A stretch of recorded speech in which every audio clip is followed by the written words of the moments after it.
အားလုံးပဲမင်္ဂလာပါ Brain Tonic Channel ရကြိုဆိုပါရစေဒီနေ့ပြပြမယ့်အကြောင်းအရာကတော့ intermittent fasting နဲ့အုံနောက်အကြောင်းပဲဖြစ်ပါတယ်ရှင် intermittent fasting ကကိုယ်လေးချိန်ကြာဖို့တင်မကပဲအုံနောက်ရဲ့လုံဆောင်ချက်နဲ့ကျန်းမာရေးအတွက်ပါထူးခြားတဲ့ကြိုးကျေးဇူးတွေရှိပါတယ်ပထမဆုံးချက်အနေနဲ့ brain dry neurotrophic factor တူပေါ်လာခြင်းintermittent fasting လုပ်တဲ့အခါအုံနောက်က BDNF လို့ခေါ်တဲ့ protein တစ်မျိုးကိုပုံမှန်ထုတ်လုပ်ပေးပါတယ်။ဒါကိုသိပ္ပံပညာရှင်တွေကအုံနောက်အတွက် fertilizer မြေဩဇာလို့တင်စားကြပါတယ်။အဲ့ဒါကအာရုံကြောဆဲသစ်တွေဖြစ်ပေါ်မှုအားပေးတဲ့ဆဲချင်းချင်းဆက်သွယ်မှုကိုကောင်းမွန်စေတယ်။ဒါကြောင့်ကြိုးကျေးဇူးရလဒ်အနေနဲ့မှတ်ဉဏ်ချိုးယွင်းမှုကိုကာကွယ်ပေးနိုင်တယ်။စိတ်သက်ကြခြင်းနဲ့ရေရှည်မှတ်ဉဏ်သိမ်းထားနိုင်စွမ်းကိုလည်းအားပေးနိုင်ပါတယ်။ဒါ့အပြင် BDNF ပမာဏများပြားလာခြင်းက depression နဲ့စိုးရိမ်ပူပန်မှုတွေကိုလည်းလျော့ကျစေပါတယ်။ဒုတိယချက်အနေနဲ့ autophagy လို့ခေါ်တဲ့ဆေးများတန့်စင်ခြင်းဖြစ်ပါတယ်။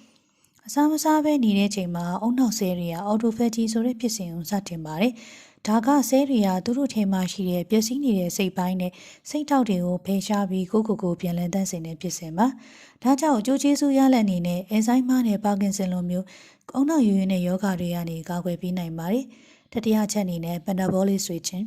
ကီတိုအုံသုံးပြုခြင်းဖြစ်ပါတယ်။ပုံမှန်ဆိုရင်အုံနောက်က glucose တကြားဓာတ်ကိုစွမ်းအင်ဖြင့်သုံးပါတယ်။ဒါပေမဲ့12နာရီကနေ16နာရီလောက်ပိုက်ထဲမှာအစာမရှိတော့တဲ့အခါခန္ဓာကိုယ်ကအဆီကိုစတင်လောင်ကျွမ်းပြီးကီတုံးဆွေကိုထုတ်လုပ်ပါတယ်။ကီတုံးဆွေကအုံနောက်တက်ပုံမတန့်စင်ပြီးထိရောက်တဲ့လောင်စာဖြစ်ပါတယ်။ကီတုံးဆွေက glucose တကြားဓာတ်နဲ့ရှင်ရင် free radical ထွက်နေပြီး oxidative stress ကိုလျှော့ချပေးနိုင်ပါတယ်။ဒါ့အပြင်ကီတုံးဆွေကအုံနောက်ဆေးတဲ့စွမ်းအင်ထုတ်ဆက်ငယ်လေးတွေဖြစ်တဲ့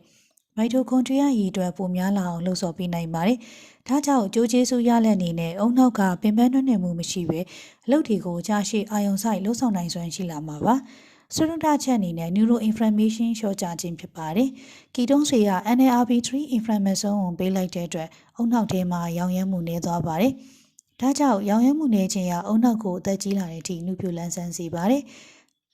brain barrier ကိုခိုင်မာစေခြင်းကတော့နောက်ဆုံးတစ်ချက်ပဲဖြစ်ပါတယ်ရှင်။ brain barrier ဆိုတာအုံနောက်ထဲကို